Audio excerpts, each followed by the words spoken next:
தேவதை அவள் ஒரு தேவதை, அழகிய பூமுகம் காணவே ஆயுள்தான் போதுமோ? காற்றிலே அவளது வாசனை, அவளிடம் யோசனை கேட்டதான் பூக்களும் பூகுமோ? அழகாய் மனதை பறித்து விட்டாலே. பட்டு, எப்படிமா இருக்க? உன்னை பார்த்து எத்தனை வருஷம் ஆயிப்போச்சு. அப்பப்ப உங்களெல்லாம் நினைச்சுப்பேன் தெரியுமா? எவ்வளோ நாள் ஆயிப்போச்சு பாத்தியா? ஆமா செல்லம்மா, நானும் அப்பப்ப அவர்கிட்ட சொல்லிக்கிட்டே இருப்பேன் உங்களெல்லாம் பார்க்கணும்னு. எப்படியோ இப்படி சீக்கிரமா பார்ப்போம், அதுவும் சொந்தக்காரங்களாம் ஆகும்னு நினைச்சு கூட பார்க்கல. எப்படியோ பார்த்துட்டோமே, இப்பதான் எனக்கு ரொம்ப சந்தோஷமா இருக்கு. அப்புறம் செல்லம்மா, உன் மவ எப்படி இருக்கா? ஏன் பட்டு, சந்தோஷமான விஷயம் நடந்துகிட்டு இருக்கு, இப்ப போய் அவளை ஞாபகப்படுத்துறியே, என்னாச்சு செல்லம்மா? அட ஏன் பட்டு கேக்குற? ஒத்தமாவன்னு செல்லம்மா வளர்த்தோம்ல, கடைசியில கல்ல தூக்கி தலையில போட்டுட்டா. என்னாச்சு செல்லம்மா? உனக்கே தெரியும்ல செல்லம்மா, சின்ன பிள்ளையில இருந்து சண்முகம் அவ தங்கச்சி மேல எவ்வளோ பாசமா இருந்தான்னு. தங்கச்சி தங்கச்சின்னு மொத்தத்தையும் அவளுக்கு தான் செய்வான். அப்பா இல்லாதனால அப்பனா இருந்து அவளை வளர்த்தான். நல்ல இடத்துல பார்த்துதான் கல்யாணத்தையும் பண்ணி கொடுத்தோம். ஒரு நாள் திடீர்னு வந்து சொத்து மொத்தமும் என் பேர்ல தான் இருக்கு, இனிமே யாரும் இந்த வீட்டுல இருக்க கூடாது, எல்லாரும் கிளம்புங்கன்னு அந்த நேரத்துல அனுப்பி விட்டா தெரியுமா? என்னத்த பண்ண? அப்பெல்லாம் இந்த 2 பிள்ளைங்களும் சின்ன பிள்ளைங்க. இவனுக்கு கவர்மெண்ட் சம்பளம் இருந்தனால வேற வழி இல்லாம இந்த ஊருக்கு வந்து இந்த ஒரு வீடை பார்த்து தங்கணும். அவ சொத்து மொத்தத்தையும் அவ பேருக்கு மாத்திக்கிட்டா. ஆனா எப்படி மாத்தினாங்கன்னு தான் தெரியல. புருஷனும் பொண்டாட்டியும் அன்னைக்கு பேச்சின பேச்சுக்கு நாக்க புடுங்கிட்டு செத்தரலாம் போல இருந்துச்சு. ஆனா என்ன பண்றது, 2 பொட்ட பிள்ளைங்களே பெத்துட்டானே. அதான் அவங்க கிட்ட பேச்சு வாங்குறதுக்கு அங்க இருக்க முடியாம மொத்தத்தையும் நீங்களே வச்சுக்கோங்கன்னு அங்கிருந்து இங்க கிளம்பி வந்துட்டோம். வந்த புதுசுல இந்த ஊர்ல இருக்கவங்க எல்லாரும் ரொம்ப நல்லவங்க பட்டம்மா. எல்லாரும் சொந்தக்காரங்க மாதிரி கூடவே இருந்து பாத்துக்கிட்டாங்க தெரியுமா? அப்புறமா தான் கொஞ்சம் கொஞ்சமா இடத்த வாங்கி இந்த வீட்டை கட்டி முடிச்சான். இப்பதான் 2 வருஷமா தான் வீட்லயே இருக்கான். அவனுக்கு வேற ஒரு முறை ஹார்ட் அட்டாக் வந்துருச்சு. என்ன பண்றது? அப்ப என் பேத்திங்க, நீங்க இனிமே வேலைக்கு போவேன்னா வீட்லயே இருங்கப்பான்னு சொல்லிட்டாளுங்க. அதான் வீட்லயே இருக்கான்.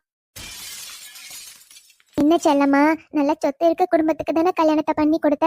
ஆனாலும் மனசாட்சியே இல்லாம, அண்ணன் மேல பாசமே இல்லாம இப்படி பண்ணிருக்காளே பாவி மவ. என்னத்த சொல்லப்பட்டம்மா, எல்லாம் என் பிள்ளைக்கு தலை எழுத்து. என்னத்த பண்றது? சரி சரி விடு செல்லம்மா, அதையே நினைச்சு வருத்தப்பட்டுட்டு இருக்காத, எல்லாம் சரியா போவோம். ஆமா, உன் பொண்ணுக்கு ஒரு பையன் இருக்கான்ல?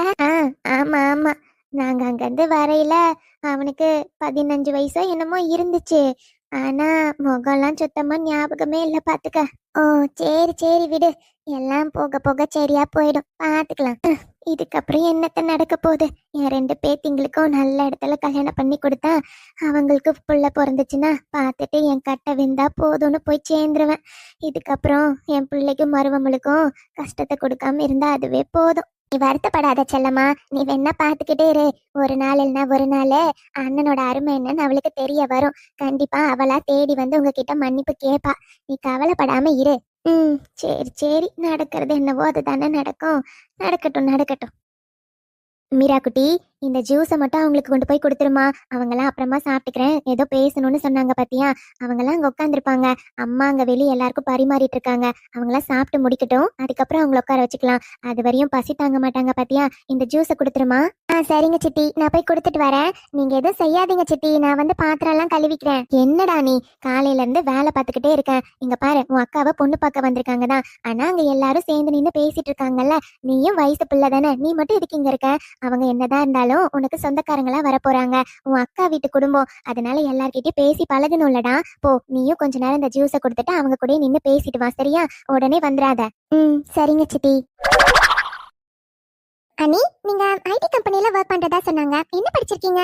நான் பிஇ கம்ப்யூட்டர் சயின்ஸ் முடிச்சிருக்கேன். ஓ சூப்பர் அனி, நானும் ஃபைனல் இயர் பண்ணிட்டு இருக்கேன். நிஷா எம்இ கம்ப்யூட்டர் சயின்ஸ் பண்ணிட்டு இருக்கா. ஓ ஓகே ஓகே. அப்புறம் அனி, எந்த கம்பெனில ஒர்க் பண்றீங்க? உங்களை பத்தி கொஞ்சம் தெரிஞ்சுக்கிறோம், சொல்லுங்களேன். நான் கேஸ் இன்ஃபோடெக்ல சாஃப்ட்வேர் டெவலப்பரா இருக்கேன். Okay okay. அப்புறம் அனி, உங்களுக்கு எங்க ஃபேமிலி பிடிச்சிருக்கா? பிடிச்சிருக்கு. பரவாயில்லைங்க, எதுவா இருந்தாலும் நல்லா போல்டா பேசுறீங்களே. அப்புறம் என்னங்க, சாஃப்ட்வேர் கம்பெனில வேலை பார்க்குறேன், இவ்வளோ கூட போல்டா பேசலன்னா எப்படி? கரெக்டு தாங்க. அவங்க எல்லாருக்கும் ஜூஸ் கொண்டு வந்திருக்கேன், எடுத்துக்கோங்க. இல்ல மீரா, பரவாயில்ல, எதுக்கு இந்த ஃபார்மாலிட்டிலாம்? அதான் எல்லாம் சாப்பிட்டுட்டு இருக்காங்கல்ல, சாப்பிட்டு முடிஞ்சோடனே நாங்க சாப்பிட்டுக்கலாம். அதுக்குள்ள ஜூஸ்லாமா? இதுவரை நீங்க போய் கொண்டு வந்திருக்கீங்க. இல்லைங்க, பரவாயில்ல, வீட்டுக்கு வந்திருக்கீங்க, உங்களெல்லாம் எப்படி கவனிக்காம இருக்க முடியும்? அம்மா அங்க எல்லாருக்கும் சாப்பாடு போட்டுட்டு இருக்காங்க. அது வரையும் நீங்க ஜூஸ் ஆச்சும் குடிச்சிட்டு பேசிட்டு இருப்பீங்கல்ல. இந்தாங்க, பரவாயில்ல, எடுத்துக்கோங்க. தேங்க்யூ. அட, இதுல என்னங்க இருக்கு, பரவாயில்ல. மீரா, நீங்க என்ன படிச்சிருக்கீங்க? அவளா?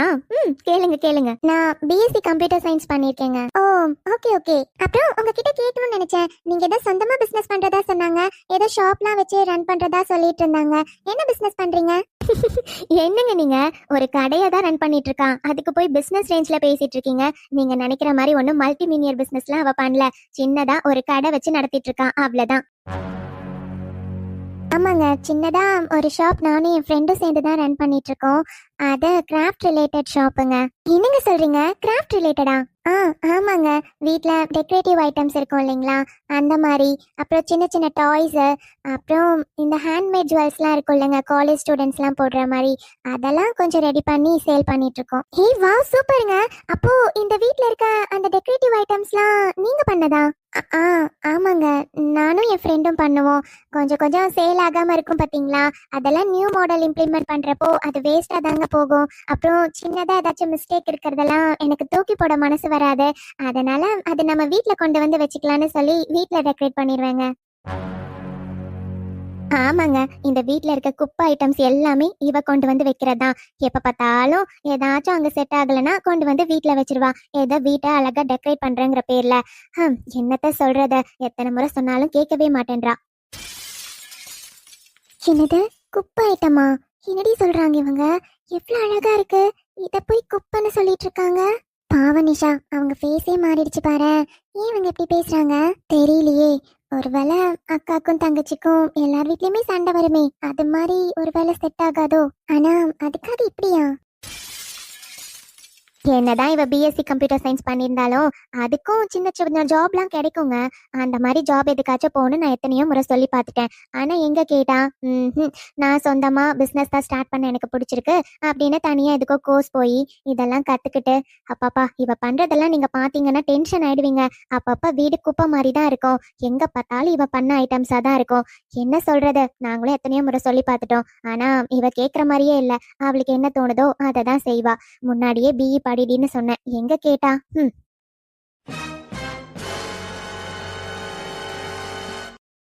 நான் உன்னை சொல்றேன்னு தப்பா நினைச்சுக்காதீங்க. உங்களுக்கு ஒருவேளை இதெல்லாம் குப்பைன்னு தோணலாம், ஆனா எங்களுக்கு இது ரொம்ப பிடிச்சிருக்கு. ஆக்சுவலா இங்க வந்து முதல்ல பார்த்த உடனே நாங்க இந்த டெக்கரேட்டிவ் ஐட்டம்ஸை தான் ஃபர்ஸ்ட் பார்த்தோம். இனியா கூட இது எங்க வாங்குனீங்கன்னு கலெக்ஷன்ஸ் தெரிஞ்சுக்கணும்னு ரொம்ப ஆசையா இருந்தா. ஆனா இது உங்க கடையிலே செஞ்சிருக்கீங்கன்னா எங்களுக்குலாம் ரொம்ப பிடிச்சிருக்கு. இந்த மாதிரி ஐட்டம்ஸ்லாம் பெரிய பெரிய கடையில போனாலும் கிடைக்காது தெரியுமா.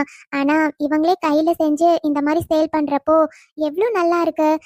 நீங்க ஏன் இந்த மாதிரி பேசுறீங்க? அவங்க சொந்தமா பிசினஸ் செய்யணும், அவங்க விருப்பத்துக்கு இருக்கிறது தானே நல்லது.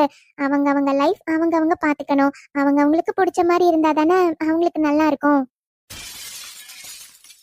இல்லைங்க, அது அக்கா தப்பா சொல்லல. என்னன்னா அவ நல்ல ஜாப்க்கு போன்னு சொன்னா, ஆனா எனக்கு இதுலதான் இன்ட்ரெஸ்ட் இருக்குன்னு நான் சொல்லிட்டேன்ல, அதனாலதான் அவ அப்படி சொல்றா.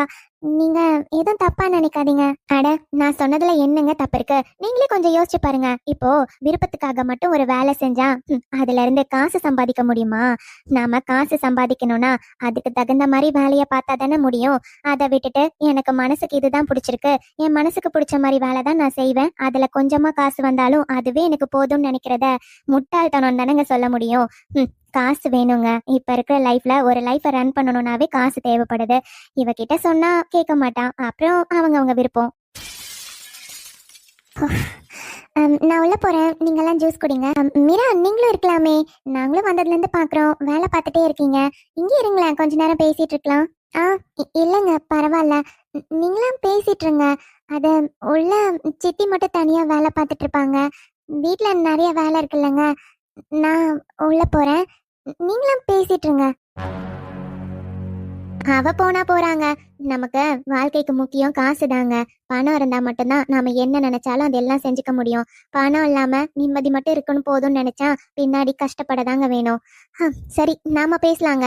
என்ன இந்த பொண்ணு பணம் பணம் பணம்னு ம், பாவம் அவங்க தங்கச்சின்னு கூட பார்க்காம புது ஆளுங்க முன்னாடி இப்படி இன்சல்ட் பண்றது நல்லது இல்லையே. ஏன் இப்படி இந்த நடந்துக்கிறாங்க? நிஷா பாவண்டி, ஒரு மாதிரி நம்ம முன்னாடி அவங்களுக்கு இன்சல்ட்டா இருந்திருக்கோம்னு நினைக்கிறேன். அவங்க ஃபேஸே மாறிடுச்சு பாத்தியா? எனக்கு என்னமோ பாவமா இருக்கு. ஏன் இவங்க இப்படி பண்றாங்க? ம், ஆமா, நானும் நோட் பண்ணேன். தெரியலையே.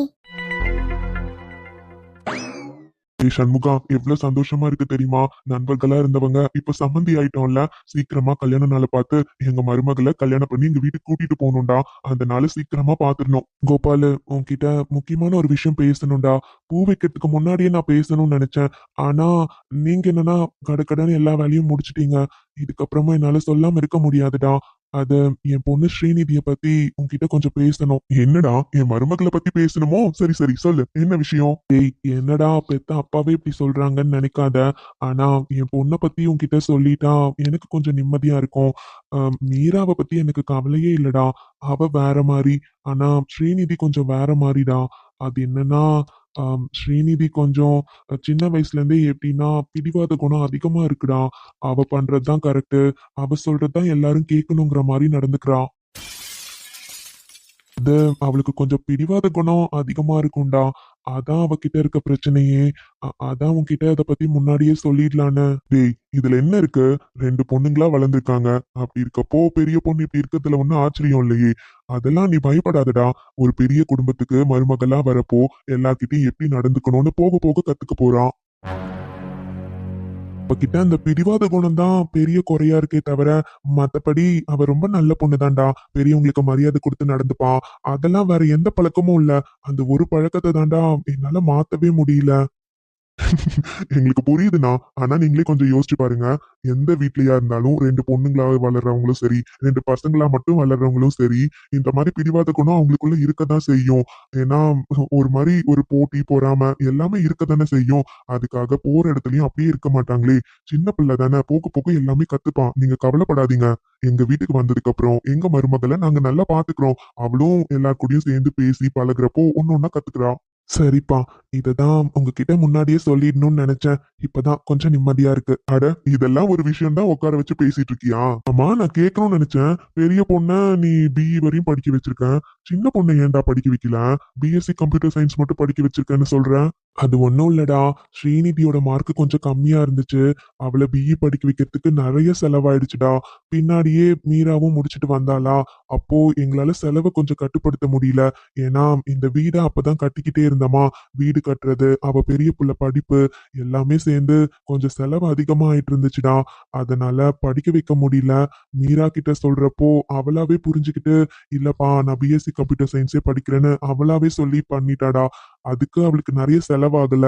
சும்மா காலேஜ் ஃபீஸ் மட்டும்தான் கட்டுற மாதிரி இருந்தது. வேற எந்த ஃபீஸுமே அவளுக்கு வரல. டியூஷன் ஃபீஸ் மட்டும்தான் கட்டணும். அதனால தான்டா, அவளாவே தான்டா நான் அதை படிக்கிறேன்னு சொல்லிட்டா. அப்ப இருந்த சூழ்நிலையில எனக்கும் வேற வழி தெரியல. ஓ, அப்படியா? சரிடா, இதுல என்ன இருக்கு? அதான் சொந்தமா கடையை வச்சு நடத்திட்டு இருக்கான்ல. சொந்த தொழில் பண்றாடா. அதை நினைச்சு பெருமைப்பட்டுக்கோ. ஆமாடா. எப்பயுமே மீராவால எனக்கு பெருமை மட்டும்தான். அந்த கடையை ஆரம்பிக்கிறதுக்கு நான் ₹1 கொடுக்கல தெரியுமா? அவளும் ஃப்ரெண்டும் சேர்ந்து பேங்க்ல லோன் வாங்கி ஆரம்பிச்சாங்க. இப்ப வரையும் ரெண்டு பேரும் சேர்ந்து தான் அந்த லோனை கட்டிக்கிட்டு இருக்காங்க. வீட்டு செலவுக்கும் காசு கொடுப்பாங்க. என்னமோடா, என் பொண்ணுக்கும் அதே மாதிரி நல்ல வாழ்க்கை அமைஞ்சிட்டா போதும்டா. எனக்கு வேற எதுவும் வேண்டாம். பயப்படாதீங்கண்ணா. கண்டிப்பா ஒரு நல்ல வாழ்க்கையாவே பார்த்து அமைச்சு கொடுத்துடலாம். நாங்க இருக்கப்ப நீங்க எதுக்காக கவலைப்படுறீங்க? சரிப்பா. இவங்க சொல்றத வச்சு பார்த்தாலும், அந்த பொண்ணு பேசுறத வச்சு பார்த்தாலும் கொஞ்சம் பிடிவாதம் அதிகமா தான் இருக்கும் போல. அதே மாரி அவங்க பணத்துக்கு தானே நெறைய இம்பார்ட்டன்ஸ் குடுக்குற மாரி தெரியுது. ம். இப்படி இருந்தா ஓகே. வேற வழி இல்ல. கல்யாணத்துக்கு அப்புறம் கொஞ்சம் கொஞ்சமா அவங்கள மாத்தி தான் ஆகணும். ஆமா. நம்ம ஃபேமிலிக்கு வந்ததுக்கு அப்புறம் எல்லாம் மாத்திக்கிட்டு தானே ஆகணும். வேற வழி இல்ல. இவங்கள கொஞ்சம் மாத்தி தான் ஆகணும் போல. சரி, பாத்துக்கலாம். அப்பா சொல்றதும் கரெக்ட் தானே. 2 பொண்ணுங்களும் ஒரே இடத்துல வளர்றப்போ போட்டி போறாம இருக்கிறது ஆச்சரியம் இல்லையே. ஸோ கல்யாணம் ஆகி இன்னொரு வீட்டுக்கு போறப்போ கண்டிப்பா அவங்களோட பிஹேவியர் சேஞ்சஸ் ஆகும். ம் கரெக்டு தான். சரி, எதுவா இருந்தாலும் பார்த்துக்கலாம்.